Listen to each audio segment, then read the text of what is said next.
Yeah.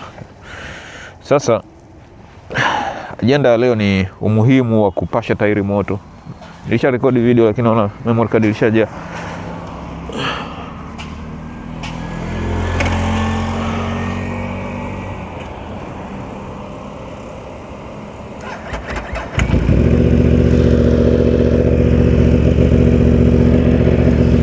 Umuhimu wa kupasha tairi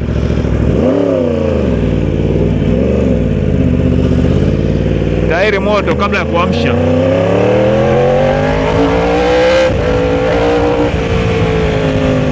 Ni kwamba tairi ni muhimu kupata moto kwa sababu ya wewe, itakusaidia kushika barabara. Alafu kikubwa zaidi ni braking.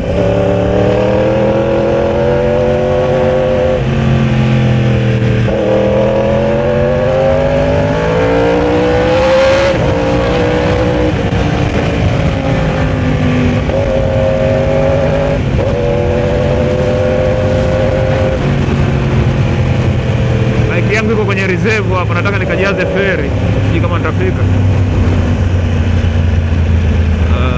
Nitafika inshallah.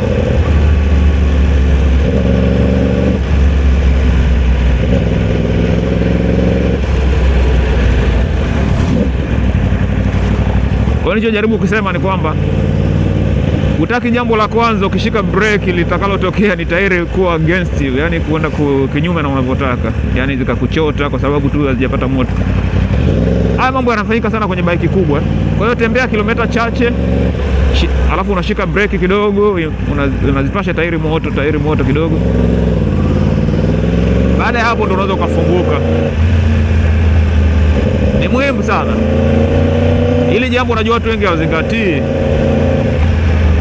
Lakini kama wewe ni serious rider, lazima uconsider kila kitu.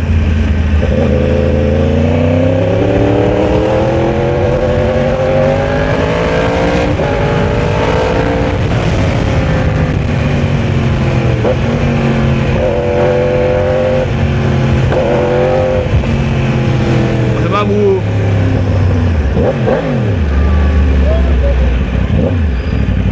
kwa serious rider ni kwamba every information ni useful as long as ina apply kwenye riding.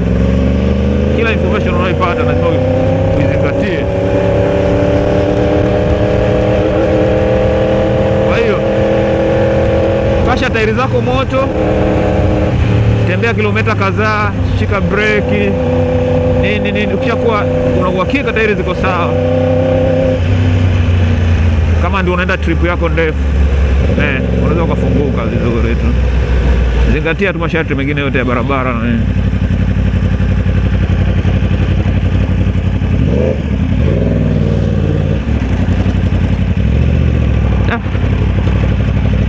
Mwanangu, ukiwa na gari yako ikasurvive kwenye hizi condition kwa miezi 6, basi una gari imara.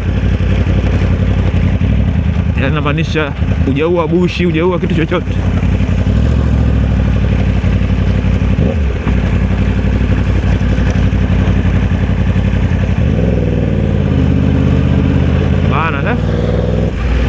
Unapita kwenye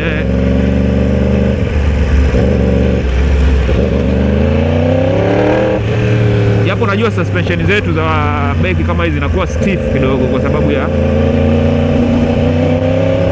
hizi sio ni performance of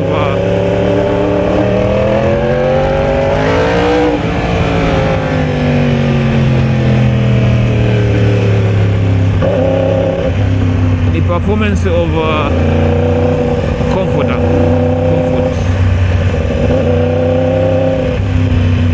Nafika sheli, mashallah.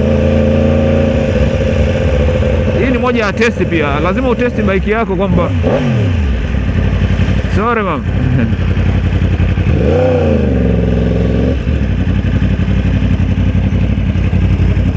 Utesti bike yako kwamba unaweza kutembea kilomita ngapi ukishiwa mafuta mzee. Muhimu. Hiyo ni mada nyingine. Asalamu alaykum. Sawa, mambo? Naona sina kabisa hapa rafiki yangu. Hebu niwekee 1040. Hebu ngoja nione nimetembea. 1040. Vai. Dakika moja. Nataka nione hapa imetembea. Maana nilikuwa kwenye reserve. 10. Okay. Sio mbaya. Nafikiri inaweza kaenda 20. Yaani niwekee mafuta 40. Nasema yani yenyewe tanki ilikuwa kwenye reserve. Yaani ilikuwa yameisha. Yameisha. Sasa nikasema je, nitafika Shell nikaitest ikiwa hivyo. Lengo lilikuwa nataka nijue kwamba anaweza kutembea kilomita ngapi kabisa mpaka bike izimike. Ila najua inaweza kaenda labda hata 30. Hapo anaweza katosha kabisa. Kama unaenda safari hivi maana ikionyesha yameisha. Maana unaweza kutembea kilomita 30, sio mbaya. Sio hakika, ngoja nitacheki. Shayari yupo. Naona iko na watu wake hapo. Shukrani. Iingize ndani hiyo.